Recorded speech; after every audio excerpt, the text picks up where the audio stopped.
Gilbert. Merci Madame la maire. Alors juste avant mon intervention, je voudrais que vous m'autorisiez à faire une intervention en deux temps, parce que j'ai d'abord une question sur le plan, et puis après mon intervention.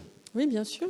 Alors sur le plan, il y a un plan qui nous a été fourni, qui est le plan de zonage du PLU, sur lequel des zones ont été assurées, sauf qu'il n'y a pas la légende pour expliquer à quoi correspond la hachure. Est-ce que c'est bien, ce que j'ai compris, mais je veux vérifier, que la zone assurée, c'est la zone de, je ne sais plus comment vous appelez ça, de... La taxe majorée. La taxe majorée, c'est ça, sur Agenard. Oui, d'accord. Alors, sur ce plan, on voit que certaines parties de la zone UC, qui est la zone qu'on pourrait qualifier de densification, ne sont pas incluses pour de l'habitat, qui sont aujourd'hui en habitat collectif privé, ne sont pas incluses. Alors pourquoi ? Qui est-ce qui a commandé à ces choix ? Laquelle Pardon ? Laquelle ? Soyez précis. Oh, la résidence du centre, par exemple. Où ça ? La résidence du centre, rue Maurice Berthaud, au-dessus du marché, pour ceux qui ne connaissent pas. D'accord. C'est tout l'espace qui inclut cette résidence à côté du TPE. Enfin, voilà, il y en a quelques autres. Donc, qu'est-ce qui a commandé à ces choix ? Première. Alors, il y en a d'autres qui sont du logement social, donc je pense que c'est pour ça, mais pas uniquement. Ensuite, cette zone assurée inclut la zone UA qui est le centre-ville, qui n'est pas une zone de densification spécifiquement.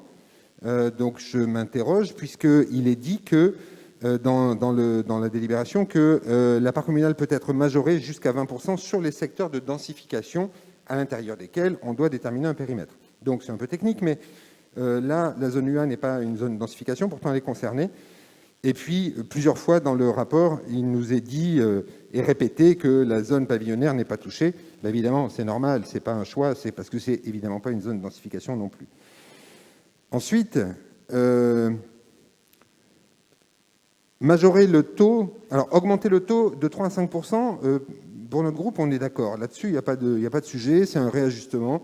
On peut considérer que 3%, c'était pas assez. De là à dire que c'était des cadeaux aux promoteurs, bon, voilà, je ne vais pas revenir là-dessus. Mais, OK, passer de 3 à 5, pourquoi pas. En revanche, cette histoire de zone majorée, de taux majoré, sur une grande partie de la ville, M. Rajnar vient de nous expliquer que c'était pour récupérer une manne financière. Bah, ça ne sera pas une récupération de manne financière. Passer à 15%, ça va être un arrêt total des projets. Alors, si c'est la volonté... Très bien, ça peut être une volonté, mais que ça soit assumé. Parce qu'aujourd'hui, un promoteur qui payait pour une centaine de logements à peu près 300 000 euros, disons, ça dépend de la taille de logement, de plein de choses, hein, je fais ça à grosse maille, demain paiera 1,5 million. C'est une augmentation de 500%. Ce n'est pas un réajustement, c'est un coup d'arrêt. Donc, sous couvert de dire on va faire rentrer de l'argent, ce qui est très louable, pour faire des équipements, des pistes à vélo et tout ça, eh bien en fait, on ne va plus rien faire rentrer. Et là, une fois encore, vous coupez le robinet. C'est dommage. 500% d'augmentation, c'est quand même du jamais vu. J'ai un peu peur pour le débat budgétaire sur nos impôts l'année prochaine. Pour finir, je m'étonne aussi que dans le plan soient incluses nos deux zones industrielles, qui ne sont pas des zones de densification. Ça veut dire inclure les zones industrielles dans la zone majorée à 15%. Ça veut dire, là aussi, mettre un coup d'arrêt à tout investissement pour l'industrie et le maintien de l'emploi dans notre ville. Et ça, c'est extrêmement dangereux. Ça, Madame la maire, vice-présidente de l'agglomération en charge du développement économique, si je ne m'abuse, je pense que c'est une erreur et je le regrette. Donc nous sommes favorables à cette augmentation de 3 à 5%. Nous sommes évidemment défavorables. Qu'il y ait une zone majorée, très bien, mais 15%, c'est totalement prohibitif. J'ai terminé. Donc il y avait, je crois, M. Roulier, suivi de M. Lespard. Si je ne me trompe pas, j'avais dit ça dans l'ordre. Non, c'est ça. C'est M. Bon, Merci. M. Lespard. Ensuite, M. Lespard. Évidemment, mon intervention ne viendra pas en contradiction de celle d'Arnaud Gibert, puisque Arnaud Gibert a été pendant très longtemps l'adjoint à l'urbanisme et on a travaillé ensemble depuis de longues années, près de 2 mandats avec lui.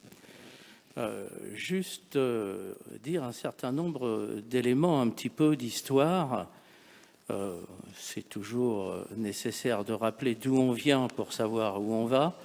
Et d'où on vient, moi j'ai été élu maire en 2001, Et en 2001, M. Lezère m'avait demandé de faire des tours de table des promoteurs parce que personne ne voulait venir sur Besançon et que la ville, je dirais, se désagrégeait quelque part en matière d'urbanisme autour de pavillons, de casse auto, de stations-service sur la 392. Et bien évidemment, ce n'est pas seulement la volonté politique qui fait que les promoteurs ou des constructeurs ou des investisseurs viennent sur la ville, mais il faut réunir un certain nombre de conditions. Dans ces conditions, il y a le transport, évidemment le déclencheur du développement de Besançon a été le tramway, et le tramway a amené aussi, il faut le rappeler, parce que c'est toujours facile de donner des leçons aux autres, mais il faut aussi rappeler que l'État, au moment de l'arrivée du tramway, sur l'accompagnement urbain de l'arrivée du tramway, nous avait fixé comme objectif de construire 2200 logements autour du tramway. On en a accepté 800 avec les démolitions, et donc est venue ensuite la ZAC des bords de Seine. Donc on a, sur cette question de l'histoire et du développement de la ville, des éléments qui sont des éléments auxquels on n'a pas eu de réponse. On le sait aussi, un certain nombre d'outils intercommunaux ont disparu, la SEM d'Argenteuil-Besançon, et donc tous ces outils ayant disparu, heureusement, je dirais que le dynamisme et l'arrivée du tramway et la volonté de la municipalité d'accélérer ce développement a été, me semble-t-il, une réussite. Alors, il y a dans les éléments qui nous sont proposés, moi je rejoins ce que nous dit Arnaud Gibert, et bien évidemment, nous sommes totalement favorables. Alors si je vous disais, mais si quelques collaborateurs, je ne parle pas forcément de ceux qui sont aujourd'hui derrière vous, Madame le maire, mais qui ne sont pas là aujourd'hui, savent très bien qu'on avait cet objectif d'augmenter la taxe d'équipement, parce qu'elle était évidemment, après les deux ZAC qui ont été porteuses d'investissements, je rappelle quand même que la ZAC des bords de Seine, c'est une vingtaine de millions d'investissements sans déboursement de la commune, et que ces investissements sont évidemment toujours là et ils vont rester encore longtemps. Il n'en demeure pas moins que la suite de la construction et du développement de la ville s'appuie aussi sur des besoins d'investissement nouveaux, et c'est pour ça que nous répondons évidemment favorablement à, je dirais, à cette proposition d'augmentation de la taxe d'équipement.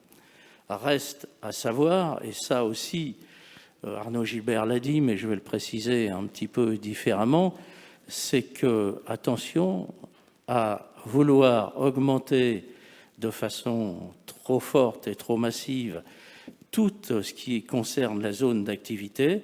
Vous le savez comme moi, la zone d'activité commence à rencontrer un certain nombre de difficultés. Hutchinson s'en va. On pense aussi que le groupe Alès est en train de partir par petits bouts et qu'il y a là nécessairement, mais j'en suis déjà entretenu avec Madame le maire, d'avoir, je dirais, sur cette zone d'activité, un plan extrêmement puissant d'accompagnement avec l'agglomération, puisque l'agglomération est maintenant, je dirais, dans une dynamique prête à accompagner, en tous les cas c'était le cas avant, d'accompagner ce développement économique. Et je donne qu'un exemple qui est révélateur, c'est quand Achéreau est arrivé et que Atos devait venir, on a été obligé de mettre une taxe d'équipement zéro. On a été obligé de baisser la taxe d'équipement parce que la construction était rendue totalement impossible dans un paysage totalement vierge en ce qui concerne le développement économique. Et je vous rappelle quand même qu'Atos, même si les 8000 emplois ne sont pas sur Besançon, ils rentrent dans les recettes fiscales de cette entreprise sur notre ville. Donc voilà, moi je souscris totalement, évidemment, à cette proposition d'augmentation de la taxe d'équipement, mais avec des réserves aussi importantes, à la fois sur le développement économique, mais aussi sur le reste. Il faut que ces cette augmentation soit étudiée en fonction des zones sur lesquelles on va l'appliquer. Elle peut être dangereuse sur certaines zones, elle peut être également aussi un empêchement sur d'autres zones, mais elle peut être, je dirais malheureusement, trop importante ou trop faible selon les zones sur lesquelles vous allez maintenant travailler. Voilà en gros ce que je souhaitais vous dire sur cette question très importante. J'ai vu qu'à la fin de la délibération, il était question qu'elle soit revue tous les ans. Il faudra m'expliquer un petit peu l'intérêt de revoir ou d'examiner cette taxe d'équipement tous les ans, parce qu'il faut qu'il y ait quand même une stratégie, au moins à moyen terme, voire à long terme, sur les questions comme celle-ci. Autrement, on n'aura pas de résultats fiables si on a des yo-yo dans l'application de la taxe d'équipement. Voilà. Merci. Monsieur Roulier, suivi de Madame Noël. S'il n'y a pas d'autres, il y a d'autres paroles, non? Monsieur Faravel, après Madame Noël. Je vous remercie. Donc, tout d'abord, une intervention sous la forme d'une question, c'est-à-dire combien ça va rapporter, parce qu'on voit les taux en termes de pourcentage, mais combien est-ce qu'on en attend comme argent en plus, en centaines de milliers d'euros ou millions d'euros? Alors, je comprends que c'est des taxes d'aménagement, donc c'est un petit peu compliqué à mesurer, mais je pense qu'on peut lisser sur savoir ce que ça a rapporté dans les précédentes années, qu'est-ce qu'on en attend à l'avenir.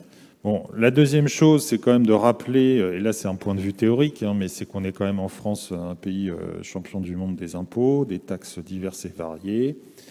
Et à chaque fois, ça se fait un petit peu comme ça se fait ici maintenant, c'est-à-dire qu'on se dit, bon, on va augmenter un petit peu celle-là, ça devrait nous rapporter de l'argent, et puis à chaque fois, ça s'accumule, et une fois qu'on les a augmentés, il faut bien comprendre que ça sera très difficile à baisser.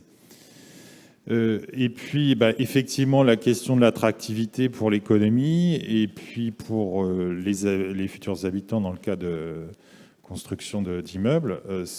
Alors, on dit on va prendre l'argent aux promoteurs. Moi, je ne crois pas. Je pense que ça va entraîner des hausses de coûts et que finalement, les immeubles, s'il y a une hausse des taxes, ce sera quand même les acquéreurs qui vont la payer parce que le promoteur ne le prendra pas forcément sur sa marge.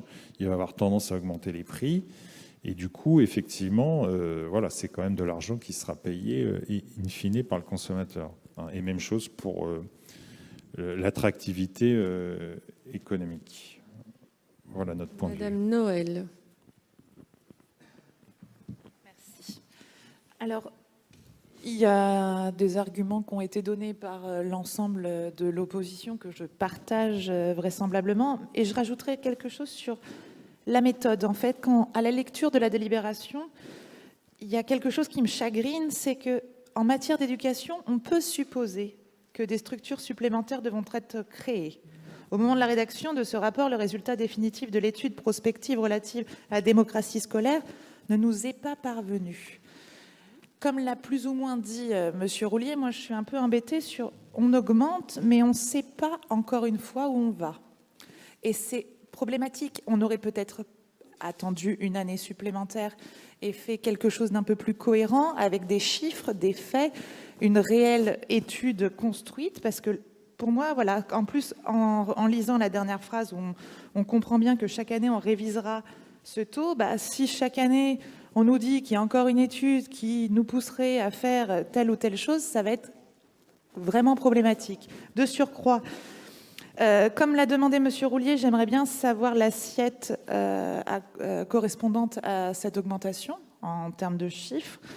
Et aussi la répercussion sur les prix des constructions à venir. Alors, je ne suis pas une pro du béton, vous le savez. Là n'est pas la question, mais c'est que ça va être un gros souci pour nos Besonnais qui vont vouloir acquérir un bien sur une ville qui est déjà chère au mètre carré. Et on va encore une fois les voir partir sur des communes beaucoup plus accessibles. Et Beson ne sera plus la ville qu'elle était, c'est-à-dire la ville pour tous. Et ça, c'est très dommageable. Monsieur Faravel, est-ce qu'il y a d'autres prises de parole? Non. Oui, Madame Menawara. Alors, je vais aller très vite parce que je voudrais essayer de m'interroger en me projetant vers l'avenir. On dit que le taux majoré, parce que je ne reviens pas sur ce qui a été dit sur le passage de 3 à 5, le taux majoré va permettre de rapporter des sommes supplémentaires. En théorie, oui. Sauf que la plupart des grands projets urbains de la commune, la plupart des grands projets urbains des promoteurs immobiliers qui sont sur la zone qui est sur le taux majoré, sont déjà engagés et sont déjà presque terminés. Donc ça veut dire que le taux majoré à 15% va s'appliquer sur éventuellement des projets futurs. Ils ne peuvent que freiner les projets futurs, et donc j'émets des doutes. Je n'en ai pas l'assurance, mais j'émets des doutes sur le fait que ça rapporte véritablement des sommes importantes. Je ne redis pas ce qu'a dit M. Gibert et qui est très juste sur les zones d'activité. Et puis, sincèrement, alors autant je sais bien qu'on peut négocier les prix de sortie, notamment pour le logement social, mais pour tout ce qui sont des opérations privées, voire des petites opérations privées, à taux à 15%, ça va effectivement les bloquer. Le résultat ne peut être que de renchérir les prix de sortie, d'augmenter la pression foncière et donc de limiter la capacité des habitants actuels ou des futurs habitants à accéder à la propriété ou à accéder à la propriété de manière sociale. Voilà, moi je pense que ça pose un vrai problème de stratégie pour l'avenir. Je ne reviens pas sur ce qu'est votre orientation politique et votre volonté de limiter, comme vous l'avez expliqué pendant la campagne, le développement urbain de Besançon. Néanmoins, là, j'ai l'impression qu'on se prend un peu les pieds dans le tapis, que c'est contre-productif, que ça ne permet pas à des personnes qui pourraient aujourd'hui accéder à la propriété, y compris de manière sociale, de sortir du logement social ou de sortir de la location, et que ça ne permet pas à d'autres personnes qui donc pourraient accéder à des logements sociaux qui seraient ainsi libérés dans la commune, d'avoir enfin un logement à un prix abordable ou à un loyer abordable. Je vous avoue que quand je regarde l'avenir avec ce que vous nous avez présenté, je suis relativement inquiet. D'autres prises de parole, non? Juste, est-ce que une question supplémentaire, qui est une question pratique sur la manière dont on va voter. Est-ce que vous nous proposez un package complet 5%, 15%, ou est-ce qu'on vote sur les 5% et on vote pour les 15% après? On peut faire un vote séparé et on va faire un vote séparé. S'il n'y a pas d'autres questions, je vais donner la parole à Monsieur Rajner qui va vous répondre et après je conclurai. Sur le dernier point soulevé par M. Faravel, il n'y a pas d'inquiétude à avoir, dans la mesure où le logement social est... non, vous parliez justement de gens qui avaient des problématiques financières et qui pouvaient éventuellement être coincés dans le logement social pour se dire qu'ils n'auront plus accès au logement privé. Les acquisitions en PTZ sont bien évidemment exonérées en grande partie de la taxe d'aménagement majorée, y compris un abattement sur la taxe d'aménagement tout court. Donc il n'y a pas d'inquiétude sur, je dirais, cette partie de la population qui, effectivement, pourrait être un peu inquiète sur cette augmentation. Je reviens sur la question de M. Gibert. Sur les zones UC, effectivement, dans le PLU, on ne peut pas, dans le cadre de la taxe d'aménagement et la taxe d'aménagement majorée, inscrire des zones qui ne correspondent pas à un développement ou un accroissement de population ou de projets futurs pour pouvoir financer des équipements, puisqu'en fait, ils existent déjà. Donc, si on avait mis dans le PLU que la taxe d'aménagement, dans la décision, pardon, que la taxe d'aménagement ou la taxe d'aménagement majorée, en l'occurrence, s'appliquait à toute la zone UC, on ne pourrait pas le faire d'un point de vue juridique. Donc, elle ne se justifierait pas. Il faut qu'on puisse l'accompagner sur une stratégie de développement urbain. C'est juste un point légal. Sur la rue, sur l'axe Édouard Vaillant, bien évidemment, en UA, vous avez raison de le souligner, C'est un axe important pour nous de développement urbain, parce qu'on sait très bien, et je pense que vous aviez déjà réfléchi à ça dans l'ancienne mandature, que notre centre-ville va évoluer dans les années à venir et qu'on ne peut plus conserver, à mon avis, les R+1, R+2 de petits commerces, mais on va devoir réfléchir à reconstruire tout cet axe qui va de la ZAC Cœur de Ville qui avait été votée sous une ancienne mandature, bien évidemment, jusqu'au carrefour du Grand Cerf. Donc oui, bien évidemment, on est obligé d'inclure cet axe dans la taxe d'aménagement majoré. Pour répondre sur vos inquiétudes sur l'attractivité du territoire, je crois qu'aujourd'hui, et on peut s'en féliciter, l'apport du T2 notamment a fait que la ville est rentrée dans le XXIe siècle et son attractivité, on le voit au quotidien, n'est pas remise en cause. Les promoteurs ne sont pas non plus idiots, ils voient bien que si ils jettent leur dévolu sur la ville, et on voit bien, on a tous en témoignage des habitants qui sont harcelés pour que leur parcelle soit achetée, parfois avec de la spéculation qui est juste pas acceptable ou raisonnable. C'est pas parce que la ville n'est pas attractive. Certes, elle est attractive parce que la taxe d'aménagement est à 3%, mais elle s'inscrit dans une démarche plus large. On est à 12 minutes de la Défense. On peut s'inquiéter peut-être du devenir des bureaux dans les années qui viennent, compte tenu de la transformation du monde du travail actuel, accélérée par la crise de la Covid-19. Mais globalement, je ne suis pas inquiet sur l'attractivité de notre territoire dans les 10, 15, 20, 30 prochaines années. Donc je ne crois pas que ce soit un sujet d'inquiétude.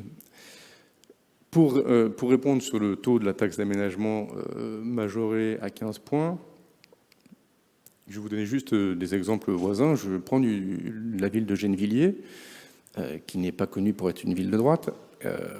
Les taux de la taxe d'aménagement majoré oscillent entre 15 et 18%, suivant les zones d'attractivité. Plus la zone est attractive, plus le taux est élevé en réalité. Donc je ne pense pas que Gennevilliers soit plus attractive que Besançon ou moins attractive. Ce sont des villes différentes. Et la majorité en place, que M. Lespard connaît bien, je ne suis pas certain qu'ils aient une vision capitalistique de leur réflexion sur les taxes, mais qu'ils ont bien, en revanche, une réflexion sur l'équipement de la ville. À côté de chez nous, à Argenteuil, on a aussi certaines zones qui sont à 20%, parce que le taux maxi peut monter jusqu'à 20%, auquel on ajoute, je vous le rappelle, la part régionale et la part départementale. Donc, 20% nous semblait effectivement complètement excessif par rapport à la ville, 15% étant un taux acceptable.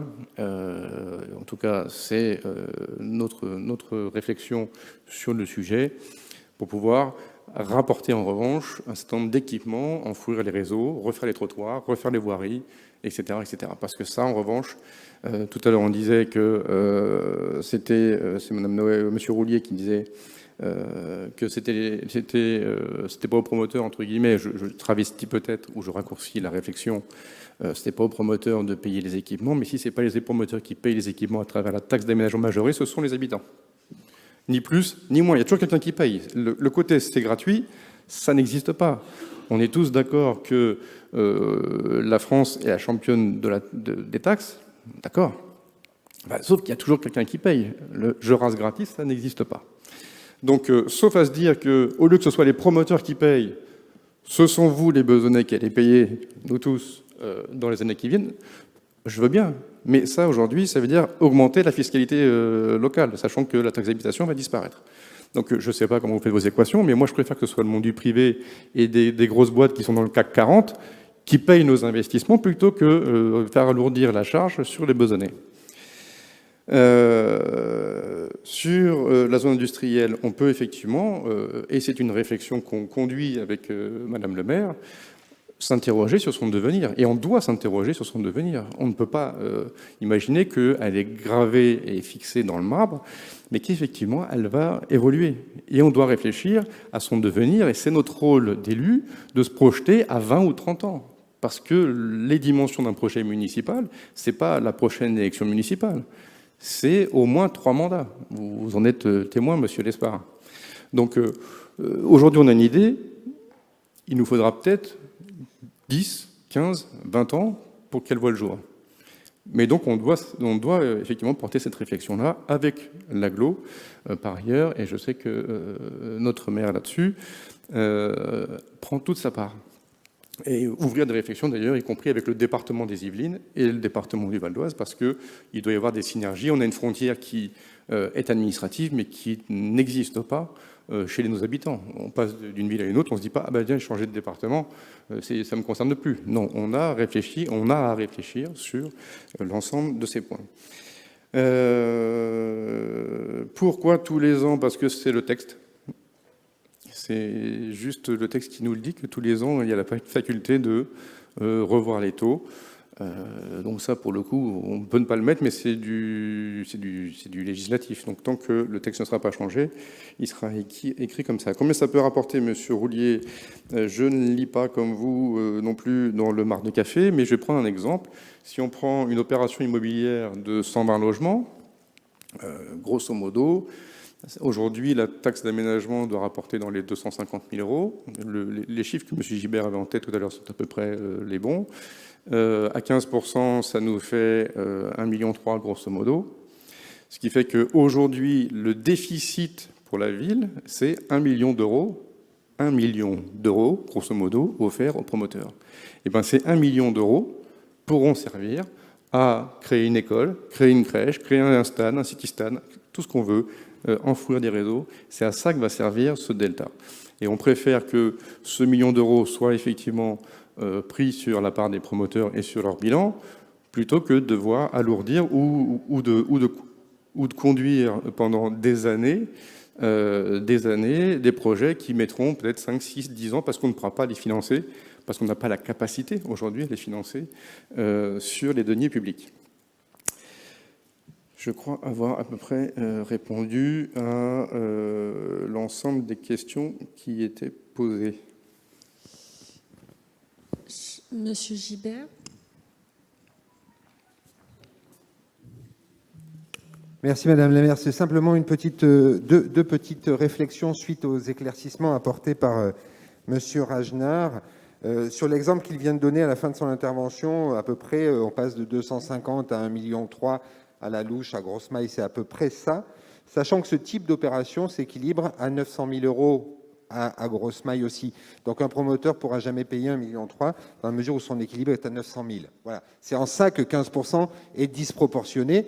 Augmenter, oui, 15%, ça me paraît beaucoup.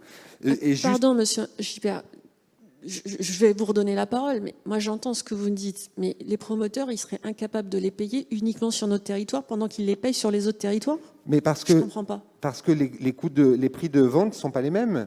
C'est que des prix de vente dans le 92 au mètre carré ne sont pas les mêmes qu'à Beson. À partir d'un certain montant, Beson n'intéresse plus. Mais bon, après, voilà. Encore une fois, augmenter, oui, après, c'est le curseur. Voilà.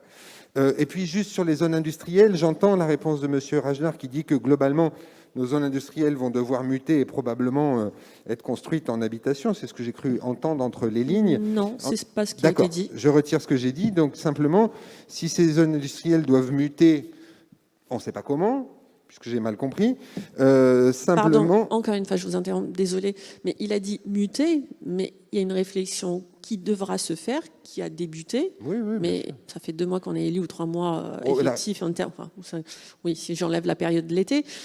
Donc voilà, c'est en réflexion à aucun moment. Donc ne spéculez pas en essayant de faire dire ce qui n'a pas été dit par les. Non, c'était pas le fond de mon propos, en tout cas pas le sens de mon propos. La réflexion sur les zones industrielles, elle se fait partout, et avec l'agglo évidemment, parce qu'évidemment les zones industrielles sont compliquées. Les zones industrielles à Besançon, c'est quand même plus de 11 000 emplois. Hein. Malgré tout, il faut quand même le rappeler.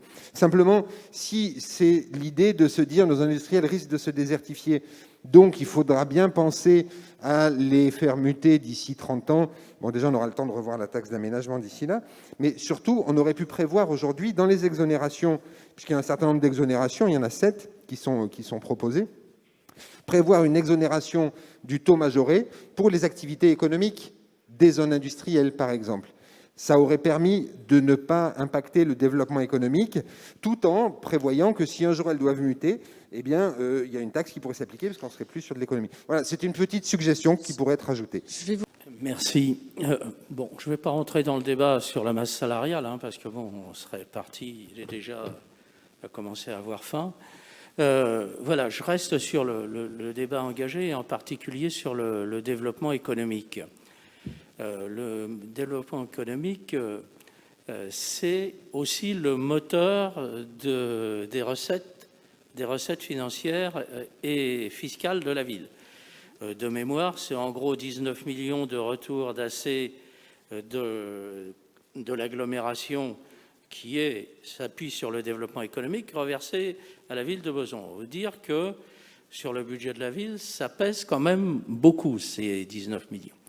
Donc, voir nos zones d'activité, je dirais, pour des raisons historiques, parce que les activités ne sont plus les mêmes maintenant dans la région Île-de-France en particulier, il y a besoin, me semble-t-il, bien sûr à regarder tout ce qui est lié à la taxe d'équipement, mais surtout à la nature des activités qui arrivent sur le territoire. Et, excusez-moi d'être un peu trivial, mais il ne faudrait pas que Sartrouville ou une autre ville nous refile les activités dont ils ne veulent pas pour se dire sur Besançon, il y a un territoire là sur lequel... Bon, je pense qu'il faut être ambitieux sur le développement économique.